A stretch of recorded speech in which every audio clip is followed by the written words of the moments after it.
তো আমরা মনে করি যে এই যে জীবন অনেক বড়, এই জিনিসটা যদি আমরা তাদের মাথায় ঢুকাতে পারি, তখনই শুধুমাত্র তারা তাদেরকে সাহসী করে তুলতে পারবে, প্রত্যয়ী করে গড়ে তুলতে পারবে এবং সামনের দিকে এগিয়ে যেতে পারবে। আমি যেটা মনে করি, আমাদের দৃষ্টিভঙ্গি পরিবর্তন করা উচিত। আমি যদি বলি, আমাদের এই যে আজকে এখানে হল রুম আছে, এখানে কত টাকার সম্পত্তি রয়েছে বা সম্পদ রয়েছে। এই যে হল রুম আমরা আছি, আমাদের সাউন্ড সিস্টেম আছে, অডিটোরিয়াম আছে, আমরা হয়তো বলবো যে আমাদের এখানে হয়তো 50 কোটি টাকার জিনিস আছে, বেশি হলে 100 কোটি টাকার জিনিস আছে, বেশি হলে 200 কোটি টাকার জিনিস আছে।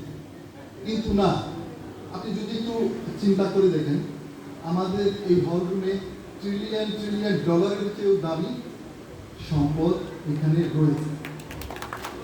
এটা বুঝতে শুধুমাত্র আমাদের দৃষ্টিভঙ্গি প্রয়োজন। কেমন? আমি যদি আমার এখানে উপস্থিত কোনো এক ছাত্রকে দাঁড়িয়ে জিজ্ঞাসা করি, তুমি খারাপ করেছো তাতে কি? তোমার যে দুটো চোখ আছে, এটা তো কোনো মূল্যই নাই। তুমি তোমার দুটো চোখ আমাকে দাও, আমি তোমাকে এই দুটি চোখের বদলে আমি তোমাকে 2 কোটি টাকা দেব। 2 কোটি টাকা দেব তোমার দুটি চোখের বদলে। কে কি আছেন যে দিবেন তার দুটি চোখ আমি তাকে 2 কোটি টাকা দিলে? আমার মনে হয় না এখানে আছে। এখানে যারা খারাপ করেছে তাকে যদি আমি বলি তোমার দুটি পা আমাকে দিয়ে দাও, তোমাকে আমি 4 কোটি টাকা দিই, দুটো পায়ের বিনিময়ে, তোমার জীবনে তো আর কিছু নেই, সে কি আমাকে দিবে? আমার মনে হয় না সে আমাকে দিবে। আমি যদি বলি তোমার কিডনি দুটো আমাকে দাও, আমি তোমাকে 10 কোটি টাকা দিই, সে কি কোনোদিনও আমাকে দিবে? আমাকে দিবে না। আমি যদি বলি তোমার 10টা আঙ্গুল আছে, আমি তোমাকে 10 কোটি টাকা দেবো, তার বিনিময়ে তুমি আমাকে তোমার 10টি আঙ্গুল দাও, তুমি কি আমাকে দিবে?